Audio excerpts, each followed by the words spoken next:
Welcome to Mythcrashers. We weren't invited to the party, but we came to talk about myths anyway. Hey, Melinda, how are you?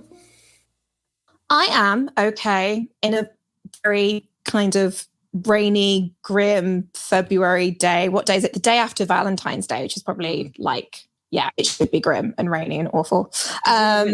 Chocolate. I did not personally. No. I was at work and then I came home and I was like, yeah, it's a day. I saw more people than you might do on the average day holding like flowers and whatever, but it's like, I don't know. Loads of people say it's just very commercial, but there was a St. Valentine, so you know. We should. That's an episode of Mythcrashers right there. Did St. Valentine eat chocolate as he was murdered? Did he even want flowers and chocolate and romance and how are you? I am doing well. I have to say that usually my father buys me a heart-shaped box of really shitty chocolates with Snoopy on the top, and he did not this year, so I'm feeling a little Where are they? Is that like a thing then? Is it like the Snoopy chocolates? I've never seen Snoopy chocolates. Well, usually, if you get one for children, they have all kinds of characters on them. My dad always gets Snoopy. Oh, a little bit of Snoopy. That's cute. What the hell happened this year? I don't know. Dad did not deliver. Oh, well, happy belated St. Valentine's Day. Thank you. Anyway, we are here to talk about the Golem. That is probably all unusable because we have no idea when this episode will go live. So, hello, welcome to August. Well, yeah, I mean, as we record this 3 years ago, it was the day after St. Valentine's Day, 2022. Put it in a time capsule. But we are here to talk about ye old Golem, as he is known by absolutely nobody. So I believe it is, it's the origins of the story are in Jewish mysticism. Mm-hmm. But yeah. So this episode we're looking at myths about people being made from earth or clay, and we are starting with the story of the Golem from Jewish folklore. The Golem is a being made of clay or mud and brought to life through magical means. Once created, it is supposed to only be able to do the bidding of its creator. As with other myths, there are many different versions of stories about golems, which appear throughout early Jewish mysticism, including in the Jewish holy text, the Talmud. Maybe the most famous version is the story of the Golem of Prague, which was said to have occurred in the 16th century, though the story was probably created in the 19th century. The story goes that the Jewish people of Prague were facing anti-Semitic persecution and pogroms, perhaps at the hands of Rudolf II, the Holy Roman Emperor. A leading rabbi of the city, Judah Lo ben Belzalel, usually called Rabbi Lo, created the golem out of clay from the riverbank and brought it to life with magic, either by writing the Hebrew word emet, meaning truth, on its forehead, or by placing a shem, a piece of paper with one of the names of God written on it, inside the golem's mouth. The golem, which was huge and strong, could apparently also turn invisible and summon the spirits of the dead, protected the Jewish people of Prague from those trying to persecute them. In the version of the story where the golem was brought to life with the shem, Rabbi Lo would remove the shem every Friday night so that the golem could rest on the Sabbath. But things eventually got out of hand. Every time the golem was activated, it became stronger and eventually more and more violent. And one week, the rabbi forgot to remove the shem, and the golem caused havoc in the city. Eventually, Rabbi Lo managed to deactivate the golem and stored its inanimate body in the attic of the synagogue in case it ever needed to be used again. In some versions, the deactivation was possible by removing the initial letter from the word emet carved into the golem's head, changing the word from emet, truth, to met, dead. Ooh. Okay, so he was big and strong and could raise the dead and could also turn himself invisible. But also he gets to rest on Saturday, so it's all good. I was like, I thought he was going to be like, he's going to remove the shem every Friday night so he could let loose at the weekend. But, Well, that's what he eventually does. To me, I think the implication is on the Sabbath he causes havoc, which is sad when you think about it. Everybody's at home with their lights off, and they're trying to eat their cold Sunday lunch, and then in comes the golem. No warning. Big ass golem. They don't have the radio on, so they don't know he's coming. I know, and then he's like invisible. It's like, Okay. So the golem becomes more and more violent. Kind of makes me think of like, obviously, like the first thing it makes me think of is Frankenstein's monster.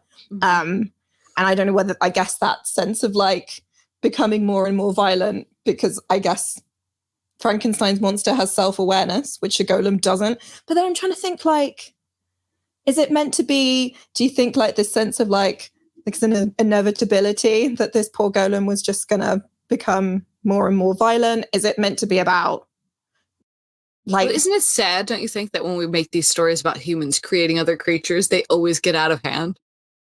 Like, is there one that goes well? Like they always cause havoc in the end, don't they?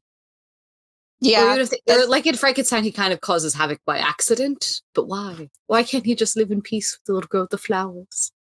There's always, I guess there's meant to be like, not meant to be, but there's always a sense of like hubris in the idea that every single story, say like whether it's like Frankenstein or even like the Terminator, there's a sense of like when we start to believe that we have the power to create life, like you say, it inevitably goes not particularly well.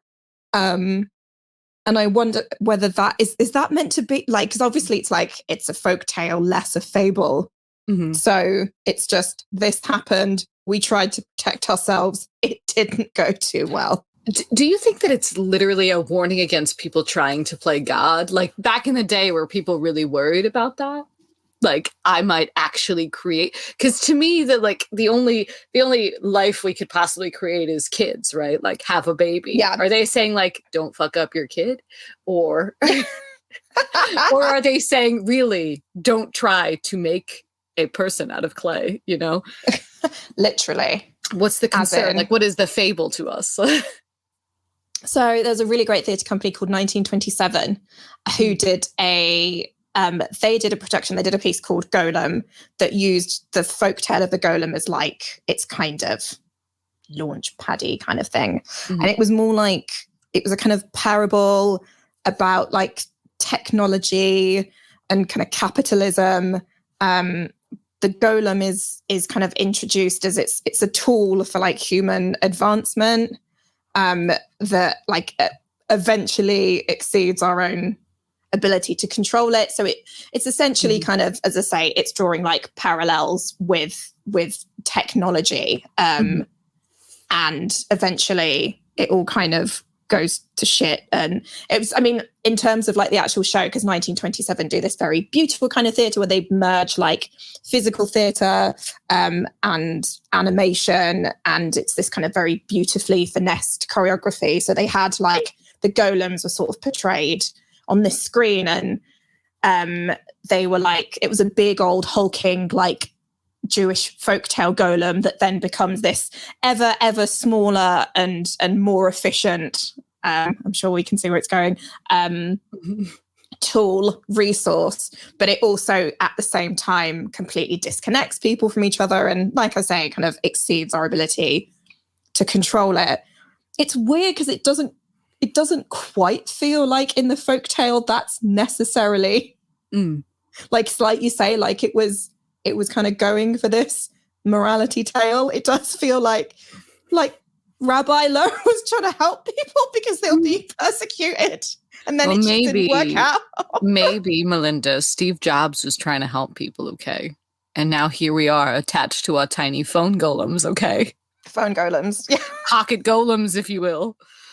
Well, there's like I say, like everything, well, so much in pop culture that even in real life, of ideas of things that we create to help us live better, either go catastrophically badly, like, you know, you have Apple just dropping like a terrible U2 album on everyone's phones. They're like, what?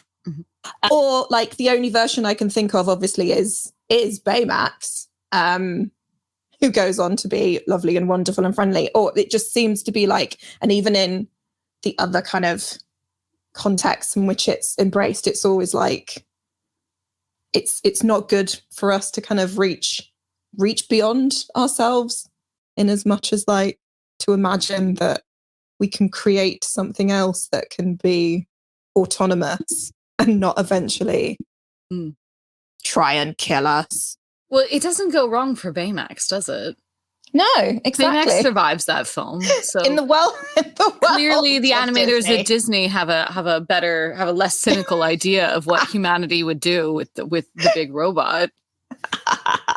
In the world of Disney, if you can create like a helpful robot, then of course it's like in the world of real life, we're all just like, but wait a second. Eventually they will kill us all, right?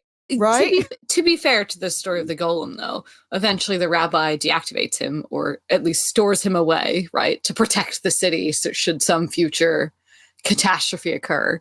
So, I mean, Rabbi Lowe was pretty sure it was going to work out, and that if they brought him back to life, it'd be fine.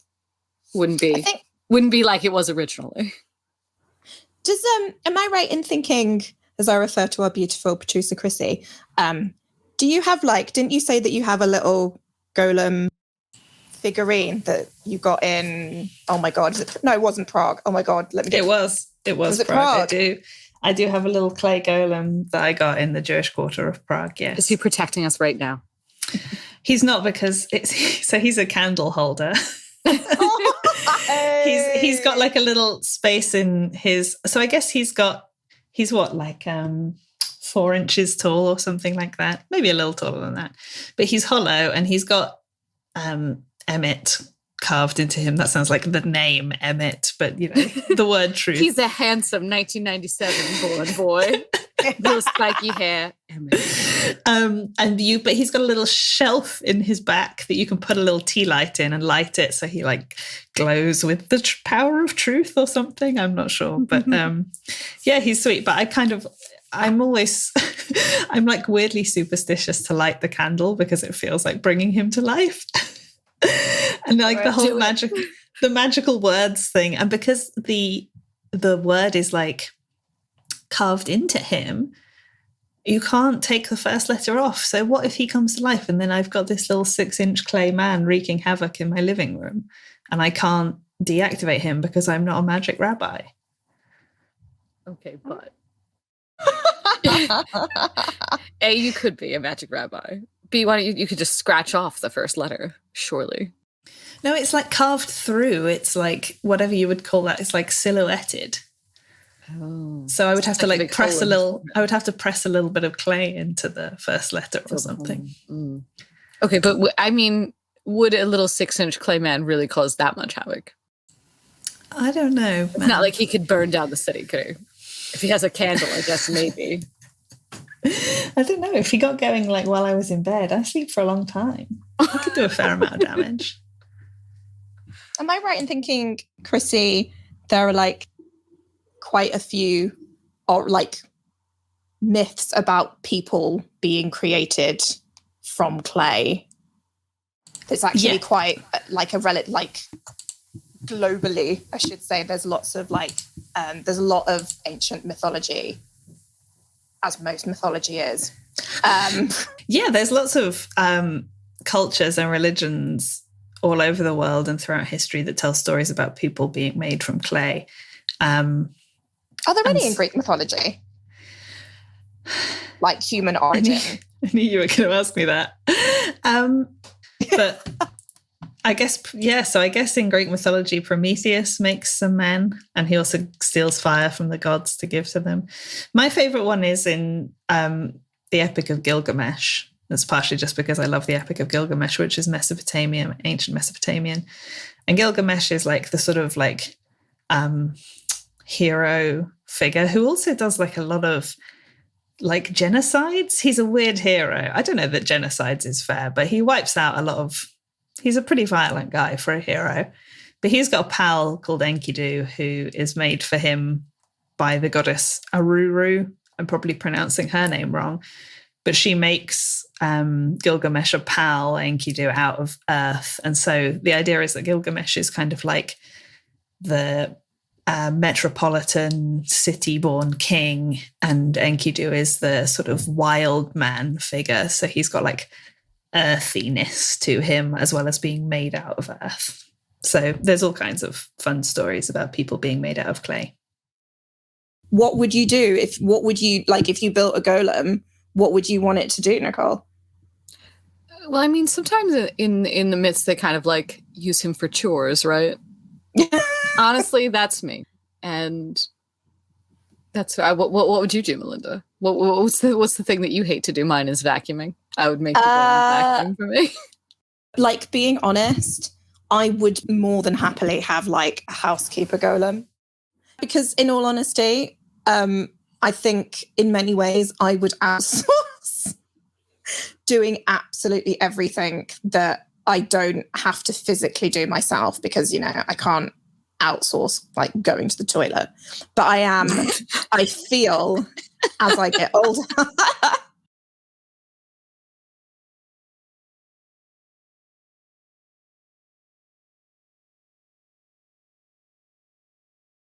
I don't even know how you got there, but I appreciate that you did. Surely you've thought about it once. like what if I'm in bed? You get up to like go pee for me, Golem. Yeah, just outsource everything that isn't like, can you just sleep on my behalf and eat on my behalf? But it's, again, and it feels, I guess I can understand in that sense why the myth of the golem so, I guess, effectively ties in with the idea of like capitalism and hubris that way, in the way that capitalism, not essentially, but a lot of it is about like outsourcing essentially. And I guess it becomes a sense of, like self-awareness in that.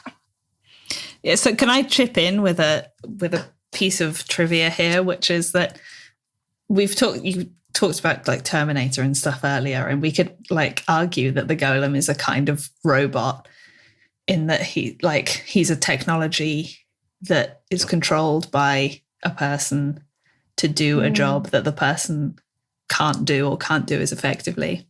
And the word robot means like originally meant like slavery or forced labor.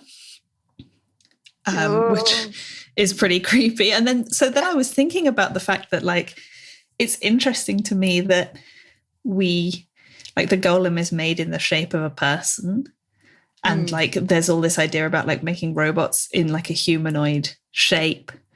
And it's like I feel much more comfortable with robots that don't look like people, because then I feel like it's a machine doing a machine job.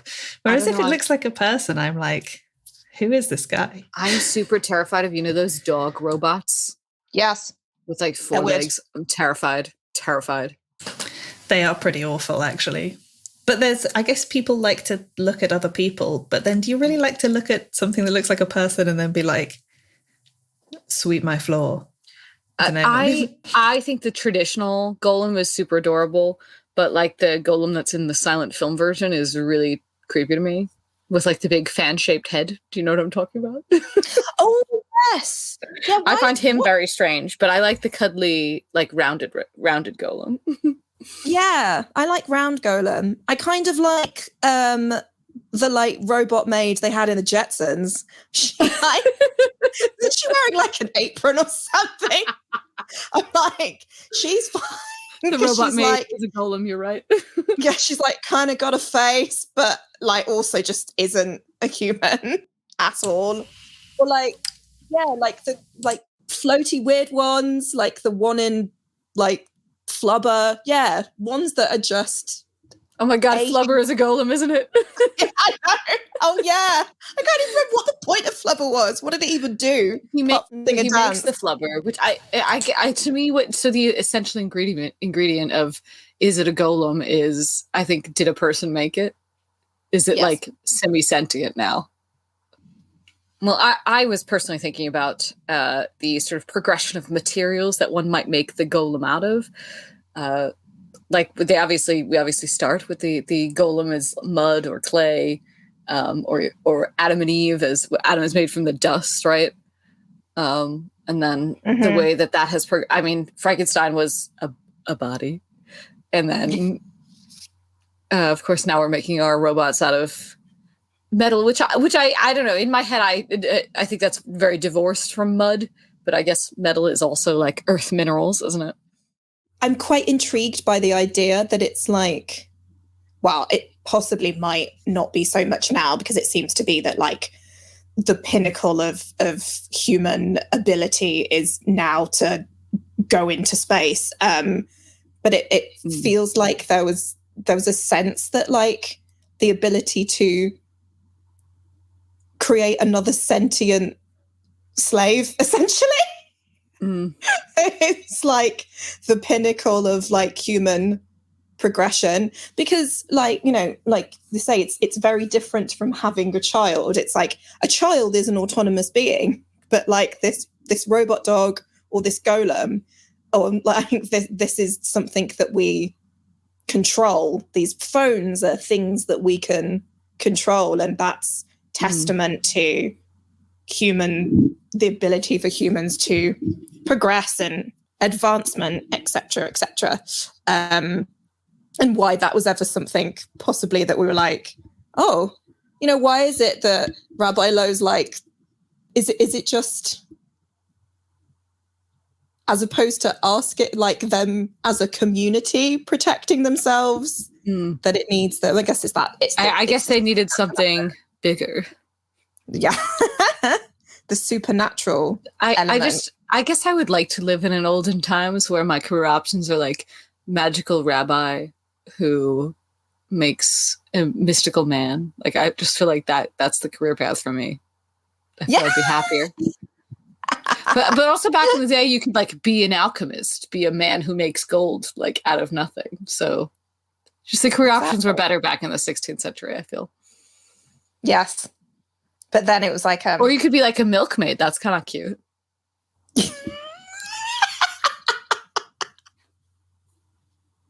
There was a lot of because even when I think about something that is massively tangential, so I apologize, but I was just, when you were talking then, it just made me think of The Prestige and that idea of the magical and the scientific, and that sort of like crossover, and that sense of like,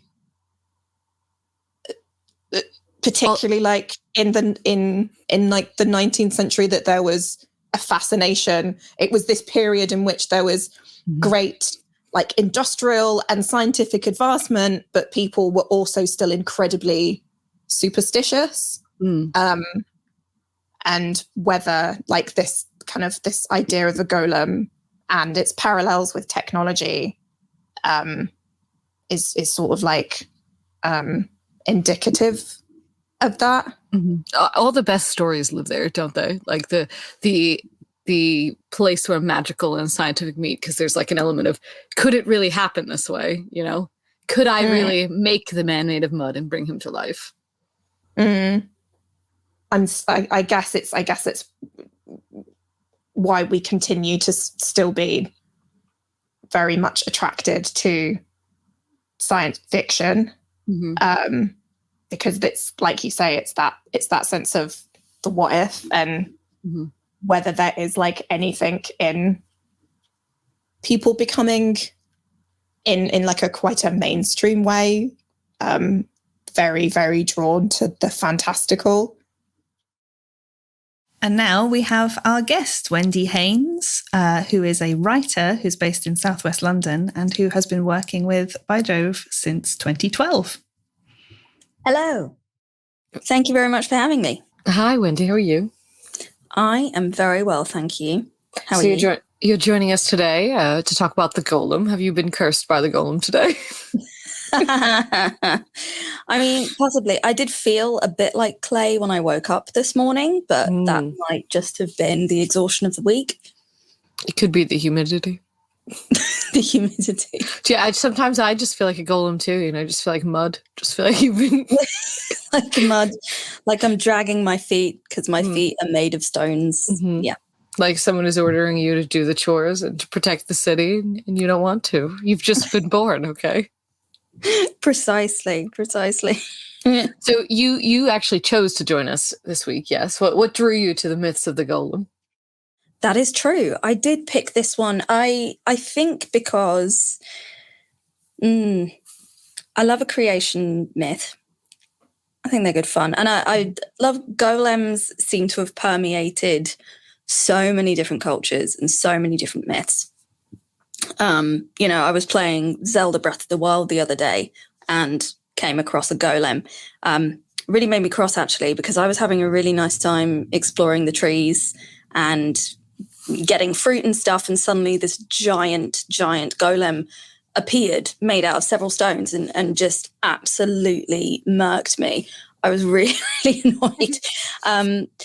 But just an example, you encounter them in pretty much every game, fantasy story you can possibly encounter. And I really liked, there's a power dynamic in the story of the golem between, creator, created, the kind of Frankenstein dynamic. And especially the point in some versions of the myth where the creator of the golem can speak a single word to destroy the golem. So they're very much controlled or under the thumb of the creator. That power dynamic is very interesting from a creative's perspective.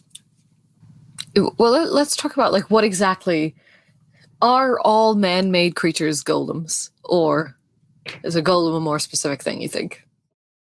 I think a golem's a more specific thing because I think a golem represents, in a way, humans' desire to understand itself, to create other life. I think a lot of stories where people attempt to create other life forms, very often to do with them attempting to understand themselves. Although, of course, in this case, the golem is very much supposed to function as a protector, as a source of power, which they're trying to access. I think the golem says too much about its creator for it to be the same as its creator. Definitely. In this original story that we've been talking about with Juvenlo, and we don't really get a golem becomes a sentient element like we do in a Frankenstein or something like that. Do you think that is, so obviously later versions of the story and people's retellings of the story, that is the case. But do you think that's like a central element, that we feel like the creature has to become sentient in some way and has to be upset about their fate in life? I think that's more of that's quite a modern thing, isn't it, narratively? Because obviously it would have started probably with Mary Shelley. Again, this very introspective or very science fiction theme of creating new life forms and then having those life forms question themselves. It feels like quite a recent thing. I don't know, because I'm definitely not as big of an expert on myth as some of you guys. So I really, I can't necessarily, I don't want to talk a bunch of shit that I don't actually know. No, that's totally fine. But it seems like a very recent thing, and it seems like a very science fiction thing. It makes me think about robots a huge amount, the way robots are constantly used to question the human condition and how much a machine can become like a human. Is a robot a golem? Yeah. Yes, I think it might be actually, or I think a golem might be an early robot. That makes a lot of sense to me, just in terms of what they represent in storytelling and how they are used by their creators. So in a few minutes, you're going to be sharing with us some original work about golems, right? What in the story of the golem was the thing that compelled you to write? For me, it was firstly the practicality of the golem, because one of the things I enjoy the most about fantasy writing in particular is the way that you can play with concepts or ideas which, if you had to represent them visually, and this does become a huge problem for people who adapt fantasy for television and film, I think, and stage, just cannot work, cannot make sense. But if you leave it purely to the imagination and just express it through words, it can work somehow. The golem is a bit like that. You're building a being out of clay, stone, bits and bobs, having it come to life. Mm-hmm. How on earth does a person really go about that? That really interested me.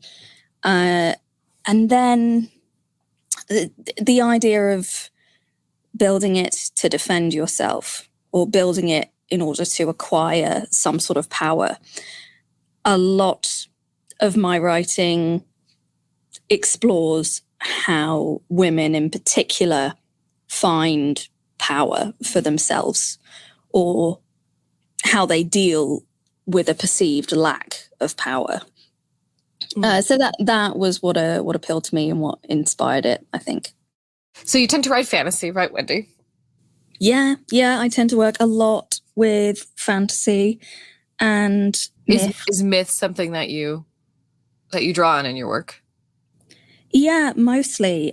Some people really, really don't like allegorical writing. Some people are very much more a fan of realism, and I find that I'm just not drawn to it in the same way. And I don't necessarily use myths or fantastical concepts always as allegories for, I don't know, quote unquote, real things or issues in our society, because I think often that can be a bit on the nose. What I really enjoy about mythical concepts is that you can introduce them without necessarily providing an explanation. It's a way of almost clouding your intention as a writer. And it means the audience then, they have more freedom, more imagination to find meanings that they want to find in your writing. I think it opens up the options for interpreting a piece of writing when you provide something fantastical. Because, well, if it's not scientifically possible, if it doesn't make sense, even if it's inconsistent, then there's inevitably more meanings you can take from it, I think. So I really, really enjoy that, because I don't like being a sort of prescribing, controlling author of a piece of writing. I like to just put something out there. Do you feel in fantasy there's an extent to which working with myth is unavoidable? Yeah, I think so. Mainly because of so much fantasy is derivative. So much of it is derivative from people like Tolkien. It's like almost all genres, it relies heavily on tropes. And certainly coming up with original concepts is, again, original, that's a questionable word. Coming up with new ideas is really difficult. Not a lot of people can do that, and that's fine. But obviously, even Tolkien is looked at as the guy who really began fantasy writing, and a huge amount of what he did was derivative from ancient myth. So we like to play, and by Jove, is it the Bacchae game? Is it a Greek tragedy game? So let's play. Is it a golem? Okay, a gingerbread man. Yes. Okay, the gingerbread man from Shrek, 100% a golem. Like clay and dough, basically the same thing. I think we were talking earlier, right? Okay, a golem needs an activation and then a deactivation. Okay. And the activation is the baking, and the deactivation is the removal of the gumdrop buttons, or the application of the milk. The bite. Yes. And they use him to attack the city. Okay. Pinocchio. Is it a golem? Ooh, that's interesting, because he's made out of wood, isn't he? Does wood count? Or does it have to be mud or clay specifically? Mud or clay or stone. Gingerbread dough. It's interesting, because if you ask me if it's a golem, I'm like, no. But if you ask me if he's a robot, I'm like, oh, yes. he's kind of the sigh. The sigh is what made it, Wendy. Ugh, yes. Yes. Yeah. Yes. Yeah. A little bit, but it's like in the original Pinocchio myth, I really don't know it that well. Why does he create Pinocchio? I think because he wants a companion. He wants a companion. Or a son, I guess. Yeah. So in that sense, maybe he is a golem because he's created with a sort of service in mind. Mm. And I think it then turns into something else. But same principle. Mm. So Frankenstein, is Frankenstein a golem? Yeah. If you make the golem out of another body, is it still a golem? Oh. Well, I mean, are Adam and Eve golems? Mm. Because if Adam is a golem, then Frankenstein is a golem, I think. Yeah. Yeah, I think so. What is it? Adam's made out of a piece of God, right? He takes a bit of himself to make Adam, is that right? Let's call on our local myth expert, Chrissie Plastow. Please, myth expert, yeah, but not a Bible expert. I think Adam's made out of earth and like some godness, some god breath or something like that. I'm showing my it's been a long time since I went to Church of England primary school now. Oh my God, you're right. He was created from the soil. Mm. So he's a bit of a gingerbread man, isn't he? He's a bit of a golem. I'm sorry, we should rephrase the game. Is Adam a gingerbread man? That's actually the overarching category that we're exploring, isn't it? But I maintain that Adam might be a golem, but that Eve is like a stir fry. She's made out of ribs. So like a stir fry. Well, I don't know. She's a barbecue. Of stir fry. No, Adam's definitely a golem if he's made out of soil, 100%. But he's a golem that really surpassed expectations. Big Hero 6, 100% a golem. It is a golem. I mean, and also look at the shape of him. Like I feel that clearly inspired. And isn't the point of Big Hero 6 that the kid's older brother creates him to protect his younger brother? That's the point. Yes, absolutely. Yeah. So that's definitely the most recent example of a golem I can think of, or a less obvious golem. But this is what fascinates me about the Golems of Prague story, is that there's no sense of how Rabbi Lowe became aware of how to make a golem. It seems like this was maybe just something he knew how to do already. And so he didn't have to take the knowledge from anywhere. He was just like, yeah, I guess I know how to make these big clay men, so I'll just do that. Yeah, he didn't study golems or golem construction. He didn't do an MVQ. It was just... Well, I mean, maybe that's why it sort of goes right in a lot of these other myths. We have a sense of something has gone wrong, you know. Obviously, Prometheus is punished for it. Obviously, Frankenstein, kills that little girl by throwing her into the pond or whatever. But we don't really get that sense with the golem. The golem really, it works out, right? In some versions, yeah. I mean, some versions he stays alive for too long and goes mental and starts destroying Prague. But of course, yeah, and his creator then is forced to destroy him because he's just out of control. Is it really forced, or has he he's planned for this, hasn't he? Though, he has the word prepared. I think it depends on which form of bringing the golem to life we're talking about. Mm-hmm. You can either permanently deactivate him when he's got Emmet, or I'm sure I'm pronouncing that wrong, on his forehead, and you take off the first letter so he says death instead of, or dead, I guess. But with the name in his mouth version, the name of God in his mouth, the implication of that version of the story is that the rabbi's like, oh, I forgot to take the name out, and now he's gone mad. I'll take the name out now, but I will keep it and keep him in the attic of the synagogue just in case we need this clearly out of control clay man again in the future. So he's kind of like, there's a potential for a sequel. There is a Golem 2 in the works. The rabbi is planning for the future. Okay, he knows things could go very wrong, Chrissie. What, you mean that wasn't the end of anti-Semitism? Unfortunately. Well, okay, so if you were making your golem, what would you make him out of? I'd go for like some solid Dartmoor dirt and gorse bushes and rocks, because there are some big tors on Dartmoor where I grew up. There's some hefty stones and natural materials. Yeah.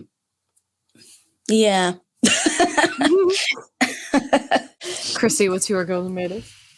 I don't know. I'm now having a wonderful time imagining like the golems of different parts of the earth, like who will look slightly different because there's like different kinds of soil. A sort of golem convention, if you will. Yeah. They come together and they show off their dirt. Yeah. Well, I was thinking Play-Doh personally. I would like a big Play-Doh golem to add a bit of color, you know. That's as he does the vacuuming for me.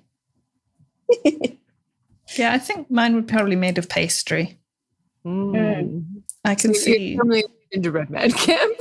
Yeah, but I'm thinking more like a sort of short crust pastry, like a sort of a pie crust. And then you could, instead of putting the name of God inside him, you could put just a nice filling, a sweet filling, a savory filling.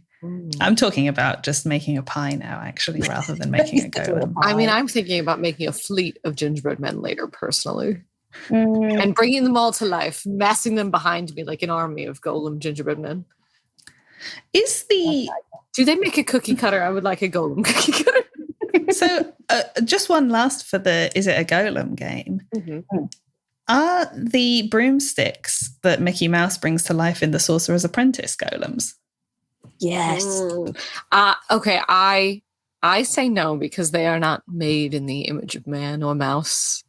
And I feel that the sort of like, even though it's just cosmetic, like connection to man is important in the story.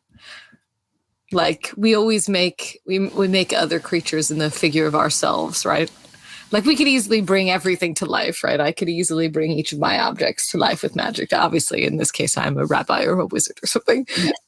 But I think that the making part is important. The creating part, that I had to sculpt something from my hands, you know? I think that's true. I accept your rejection. I accept your analysis. The sorcerer is like big Rabbi Judah Ben Low vibes. Yeah.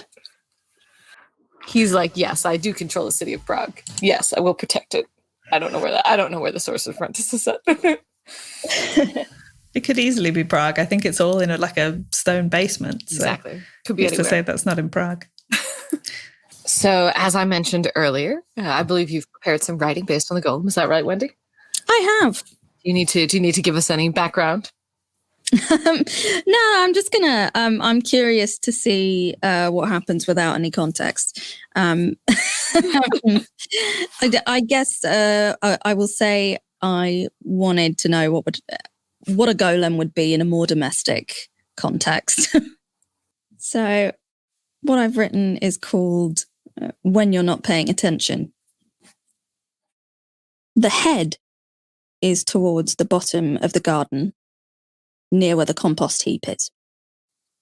I laid the path over it to be discreet, but not so much that they can't hear me speaking to them. The heap is overflowing now, and there are too many eggshells and tea leaves in it. You're supposed to empty it, but I can rely on you forgetting. The right arm comes underneath the barbecue, the one that's too rusted to use again. I hoped they might use it to form a hand. I don't have the precision to make one myself. I can move the clay and stones into place, but it's just a bit too fiddly, and I'm not an artist. I used to draw with charcoal when I was younger, but I haven't for a long time. But I've taken the dying charcoal from the barbecue and laid it next to the arms. The lumps might be fingers or small knuckles. The torso or approximate torso, I'm not sure of the anatomy, was the most difficult part to hide. In the end, I decided it had to go in the pond, so their first breaths might be a bit wet. The stones were large enough. I had to wait for you to leave the house to move them. I have to avoid your questions, and making any amount of noise is suspicious, apparently. The dog barked when I dropped a slab in the water, and the neighbours peered at me curiously over the fence. Just some summer landscaping, I said. I won't be long. Their eyes and noses dipped down again, wordless and judgmental. The legs, of course, went along the flower beds. Easier and softer. I can hide a clay kneecap under the delphiniums and trust your total aversion to gardening will keep it secret. God forbid you should want to dirty your hands making anything beautiful. You just expect the beauty to be there. Can you dig up that dead one? You asked me, pointing at an innocent peony that had the audacity to not be in its flowering season. It just needed time, care, and attention. The feet had to be sturdy, so I placed them carefully against the patio wall. I realized in the end, I don't need to hide anything from you because you're really not paying attention. Whatever silliness I'm entertaining myself with is inconsequential. It's worth an eyebrow raise or a bemused laugh, but not much else. I want to force you to see what I've done, or just disappear in the night with an earthquake behind me. There's nothing stopping me now except this ache to find the perfect moment. When you take a spoonful of leek soup and ask me how I've occupied myself today. And my answer is to finally breathe life into this thing. They'll rise from under the soil and the water and the paving stones. The fences will shake and collapse. I'd like to see you try and ignore that. Oh, Wendy. I love that. That was so lovely. I love the idea of someone who is looking for care in their life, turning it around and like making something that they can care for. That's it for this episode of Mythcrashers. Thanks for listening. Mythcrashers is a podcast from By Jove Theatre Company, presented by Nicole Savin and Melinda Smith, produced by Christine Plastow, with audio editing by Alex Burnett. We're grateful to the Open University and our supporters on Patreon for supporting this project. If you'd like to support By Jove Theatre Company and hear some behind-the-scenes clips from this podcast, go to patreon.com/byjove. You can also find us on Twitter @ByJoveTheatre, on Facebook @ByJove Theatre Company, or on our website at byjovetheatre.org.